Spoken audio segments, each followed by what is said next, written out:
Ladies and gentlemen, 8 a.m. on Lucky 13, October 13th. We're very lucky to have real estate extraordinaire, legendary, Mr. Aldo Martinez. Welcome to the show, my man. How's it going, Rick? Good to be here. Good. Did you like that intro? Was that something? You know what? I'm just waiting for that guy to show up. Well, I've been working with him now for a while here. So tell us, first, before we get into that, tell him about yourself. How long, you've been with the company, 21 years? Tell them a little about yourself, how long you've been doing this wonderful thing. Maybe even start with a little before real estate so people get a little idea of your life prior to.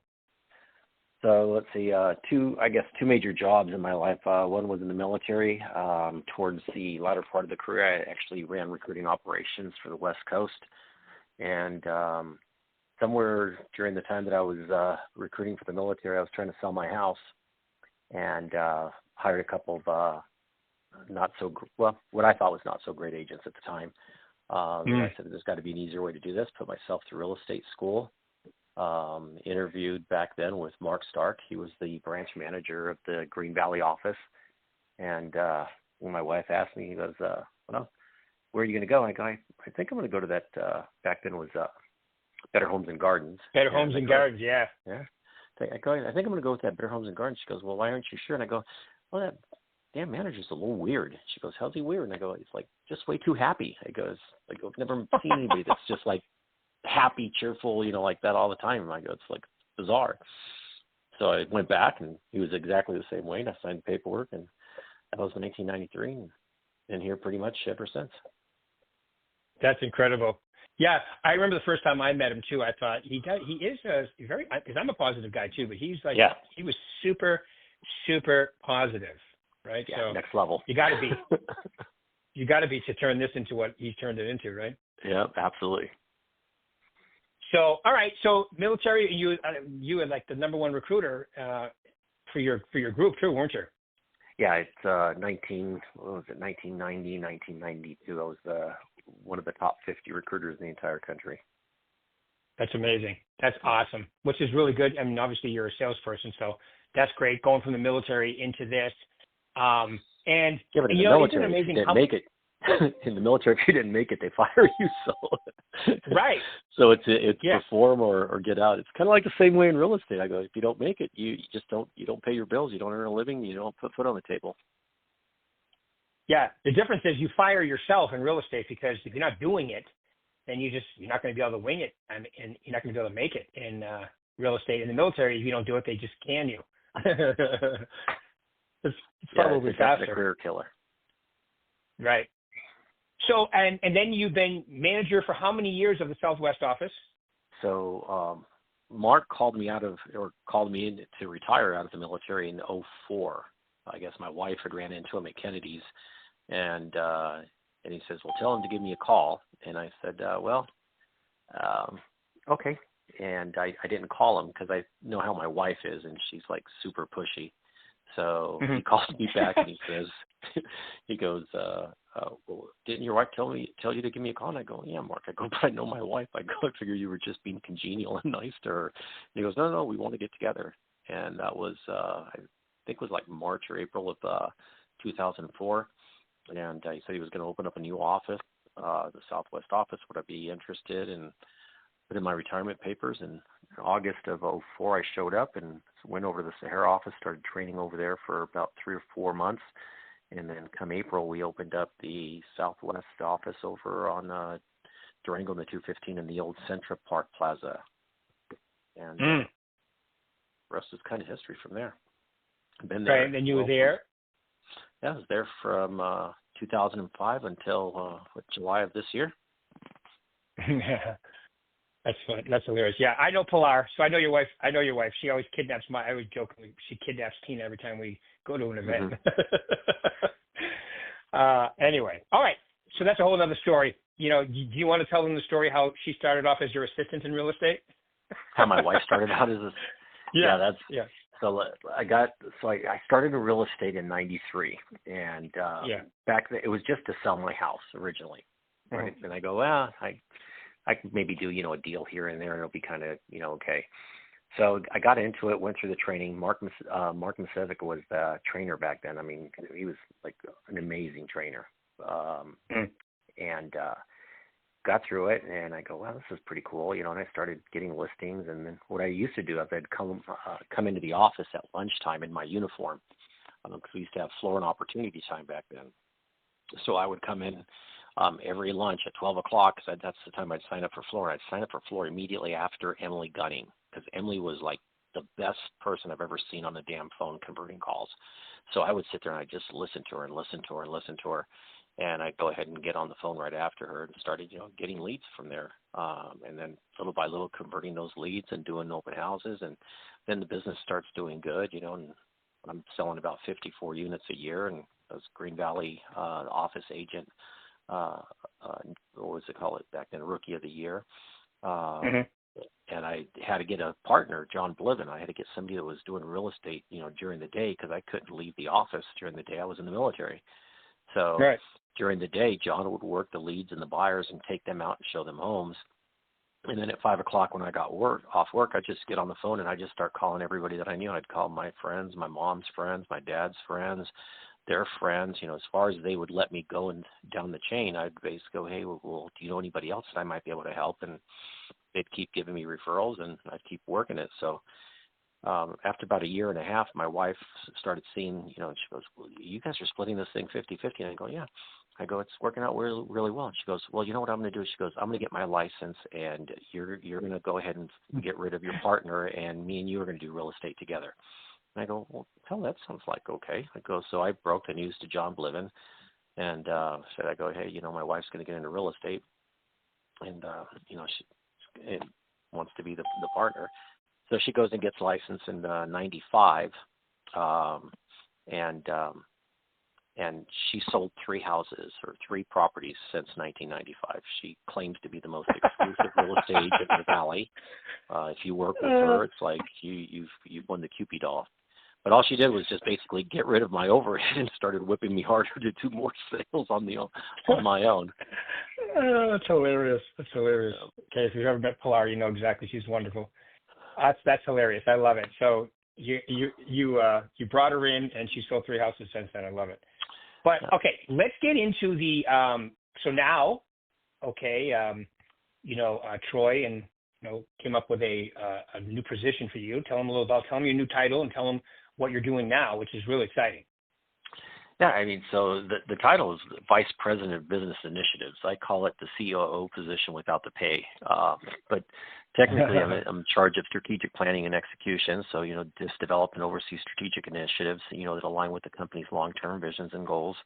I work directly with Troy, the CEO, to help him execute and prioritize his projects, improve competitiveness in our marketplace, increase our profitability, market share, and then, conduct some business analysis for new initiatives to see what the cost and the benefit and the return on investment would be for the organization, and then just run projects and programs.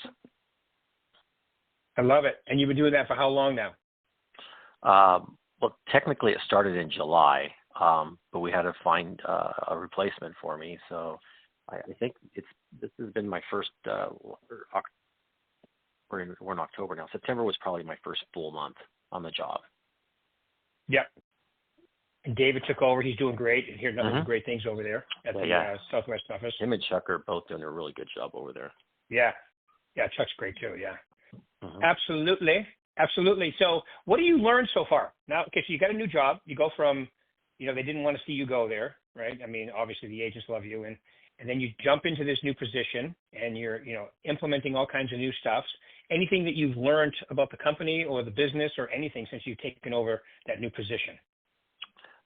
Not really. I mean, it's taking a while to get to get a basic. Like I said, I wanted to roll up with everything that we paid for, right? So all of our technology, any of our SOS products and things of that nature, just to dive in and see, where do we have redundancies? What programs or systems that we're using that are just antiquated, that there's better ones out there that we can upgrade and replace, things that'll help our agents grow and become more efficient. Since Troy's leading the AI initiative, I got to look on the backside and see, okay, what things can we integrate well with AI to help our agents become more profitable, more productive, and, just take that lift off their back type of thing. So then we've started a new project. The second floor, we're turning a little area that was kind of like dead space in there, and we're turning it into the Real Estate Academy. It's the Berkshire Hathaway Real Estate Academy, and that's where all brand new agents will go. It's going to be headed by Janice Higdon. She's going to be the trainer and educator, and they're just going to go in there and they're going to work and learn how to do real estate from the ground up the right way.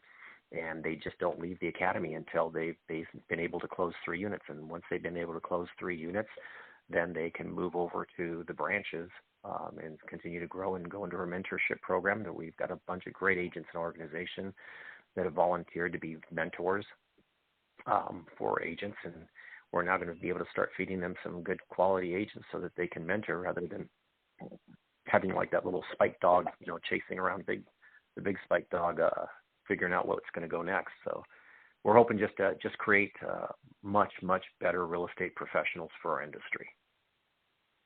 That's great. So they're going to take, pass the test.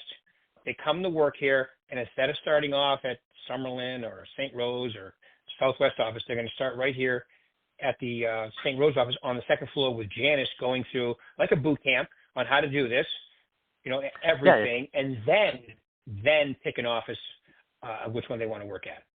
The idea isn't new. I mean, really what we're trying to do is just fire back up the training and development that Mark Masivic used to have in this organization when we first came on. I mean, when I first joined Berkshire Hathaway, which was then Americana Group Better Homes and Gardens before we became Prudential, the number one reason people came to Americana Group was because it was the best training development company for agents in the Valley. I mean, if you look across Las Vegas at any successful agent that's at any company, their roots began with this organization for the most part. I mean, you can't shake a stick without hitting one of them.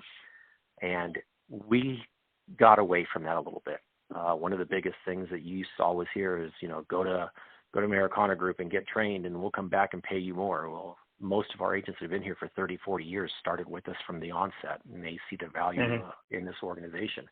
And that's what we're going to create again. We're going to bring back the strong educational values and development of real estate professionals so that when they commence their career, they have a higher propensity of success than the traditional 2 out of every 10 making it.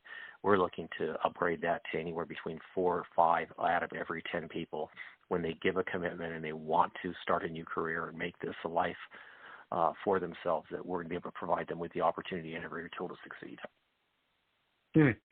I love it. No, I think it's great. Laying the foundation, and like you said, 20% of agents, and people don't realize that 20% of agents make it to the 5th year in real estate. Only 20%. Yeah. So that's pretty crazy when you think about it. And a lot of it is because they just don't know what to do, right? They don't get trained. I mean, let's be realistic, Rick. I mean, they go through real estate school, they get their license, and then boom, they go out and go to branches, and, some of them make a decision, oh my God, this company is going to pay me 100%. That's going to be great. But it's 100% on them to figure it out and learn too, right? So we just don't do a good job as an industry developing real estate professionals, and that's going to change come January 1st. Yeah. Nice. I love it. We're starting it off with, like, we're bringing Matt Johnson in.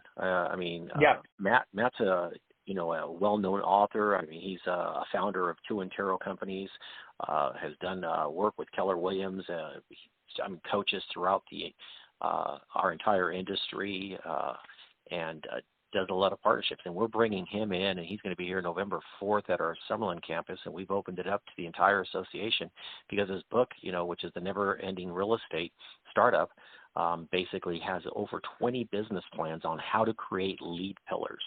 which is the toughest part for our agents, is understanding how do I generate business? Where do I get business from? And no matter how many times you try to tell them and guide them, and they just don't see the roadmap. Well, Matt's done a really good job of laying out that roadmap in his book, and he's got the 12 business plans in there, and we're going to be giving out a free copy of that book to the first 100 people that walk through the door that day. That's awesome. I love it.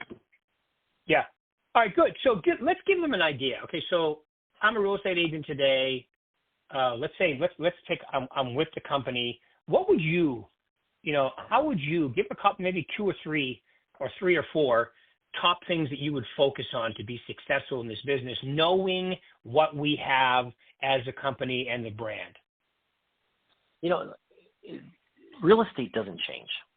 People want to say that it changes. Everyone's looking for the next magic pillar that's out there, but real estate just doesn't change. Real estate's about relationships. Relationships, talking to people, getting face-to-face, right? That's what allowed me to succeed when I first got in. That's what's allowed every agent that you have ever seen that's done anything successful in real estate. They get in front of people. They get face-to-face. They get referrals. So I would say the first thing that if I was a brand new agent, I was coming into this company, I obviously wouldn't choose anybody else other than this company, not just because I work here, but I truly believe this organization provides some of the best tools and systems for them to succeed. But the first thing I would do is I'd just rip every contact that I have out of my phone, out of wherever the hell it's at, download it, and then upload it into one of our 3 databases, right? Whichever one that they want to do, a CRM, our client relationship management systems. Load them in there, turn on the nurturing campaigns that are already in place so that they can start getting information out to their friends, families, and people that they know that they've gotten into real estate. And then I would just basically turn it on every single day and go through the 10 people that it provides you every day that you haven't reached out to yet, and start talking to them and let them know, hey, I just joined Berkshire Hathaway. I'm starting off a new career, and I can't make it without your help. I go, so what I'm asking for you is if you know of anyone or you come across anyone that's looking to buy or sell a piece of real estate, can you please refer them to me? Don't count on your friends buying or using you, because right now they don't have that confidence and trust in you. But you know what they will do is they will sacrifice all of their friends and families and everybody that they know and give you referrals to help stand you up and, guinea pig off their friends to see, can you really get the job done? And once you start performing and start showing them that you can, the confidence will start building, and then next thing you know, they're doing business. I remember when we first got started and my wife got into the real estate business, she started getting really pissed off and stopped talking to her friends because they weren't using us. They were using somebody else. And about midway through the year, I turned to Pilar and I said, hey, sweetie, at the pace that you're going, it's going to be just me and you kids for the rest of our lives. I go, you got to stop it. I go, they just don't want you to know their finances. They don't want you to know their personal stuff. I go, but they are referring people to us. So let's just keep it for what it is. They're our friends. And that's what I tell new agents today. You got to do that. The other thing that I got to do is after you've talked to and spoken to everybody, as soon as you get a piece of real estate or a business, and even if you don't have it, look for properties that are going to be in a territory that you want to start your business off. I mean, Las Vegas is pretty big. I mean, we're sitting now at 2.3 million residents out here, and there's about 850,000 residential dwellings. So you can't cover the entire valley. So I always tell someone, pick a little territory that's about 500 to 700 homes. It's close to where you live, so it's easy for you to access and work. And then start building your business from there. Get you some door hangers, because nobody's really answering doors anymore, but they are going to the front door to pick up their Amazon packages. And on one side of the door hanger, put something on there that says, hey, I'd like to invite you to my open house of the week. Have a QR code that drives them to your website where it shows you what the open house of that week's going to be. And then on the back side, if you're curious about what your home is worth, scan the QR code to see how much equity you've built, right? And then you hang yourself 100 doors every day. You do an open house every single week so that you're in front of people. And you just keep doing that and keep doing that to build your pipeline, and just build your pipeline and build your pipeline and build your pipeline. And if I don't have someone in my car to show a home to, I better be doing an open house or being on the phone calling somebody or knocking on some doors or some way, some event, get out there, social events. Don't go to real estate events because all you're going to run into is more real estate agents and they're not giving you anything. So go to events where people that are not so much into real estate are hanging out. Yeah, I agree. So you're big. I hear everything you just said there. Master your sphere and dig Hmm. for your sphere's sphere, because you can Hmm. grow your sphere just by digging deeper with the people that you already know, and then out there doing door knocking, being proactive, pick a farm. Same thing with your open houses out there. Right now, open houses are a great way, especially if you're a newer agent. Get out there, talk to people, and start filling that pipeline. And I also hear, use the technology and, get good at, you don't have to get good at the whole VAC or BHH Connect or whichever CRM you pick that we have, just get good at but however you're going to do your business, the tools that match up with it, right? Yeah. I mean, that's what I always tell our agents. I go, it's not important for you to learn every system and tool that we have. It's important for you to get together with our managers and sit down and let them know what it is that you're doing. What are you doing and what are you trying to accomplish? And allow them to guide you with the tools and the systems that fit into your business plan and what you're wanting to do. I look at it this way. When you open up a restaurant or any kind of business anywhere in the valley that is consumer centric, right, where you need the public to come in, you don't go target, 20 miles down the street. You target right around that specific area where it's convenient and easy for people to get to. Real estate's no different. You've got to pick a territory. You've got to start off from there, and you've got to build your business from that area. Now, you'll sell the whole town, and you'll list wherever it comes. But where I'm going to spend my money and my marketing dollars and my efforts, and I'm going to do all my open houses, is in that territory so that I get seen over and over and over. And if the turnover rate right now is running about 7% throughout the valley, well, if I'm working 700, that's 49 opportunities that's going to come up, right? And if I can get into half of those 49 and 50, let's call it 25, I can get in the door at 25. And if I can get in the door at maybe 25 of those that are basically going to call me for an interview, maybe 12 of those end up doing something with me, that's a damn good year. Yeah. Right? So you play the numbers game. I know exactly. I know. Yeah. I mean, and today, like, I don't know about you, but I remember when I was selling real estate, I remember talking to people on the phone, because I'm from New England, so we didn't really door knock.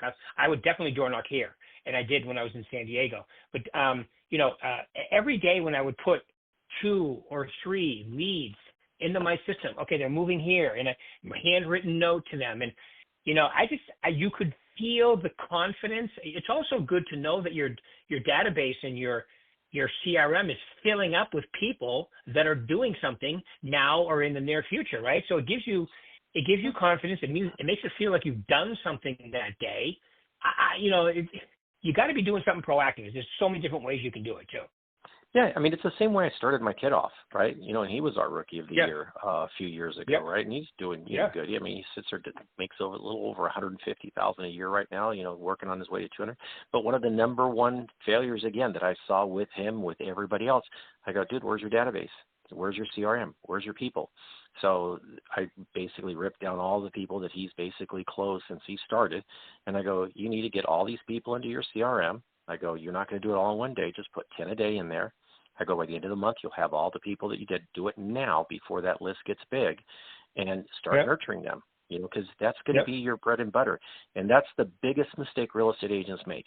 They start doing business and they're turning burns, right? They put someone in a house, they collect a check, and they never talk to them again. That's your lifeline. If you start putting them in there from day one, 10 years down the road, you will never have to call anybody again except for the people that you know that love you and do business with. I totally agree. And, it's such a great point too, because even NAR will tell you that 78% of agents, 78% never talk to their client after the closing. Now, my theory is because they did a crappy job. How do you call them? Hey, I know I was terrible and horrific and you don't like me, but you know anybody else I can help? So you have to do a great job too.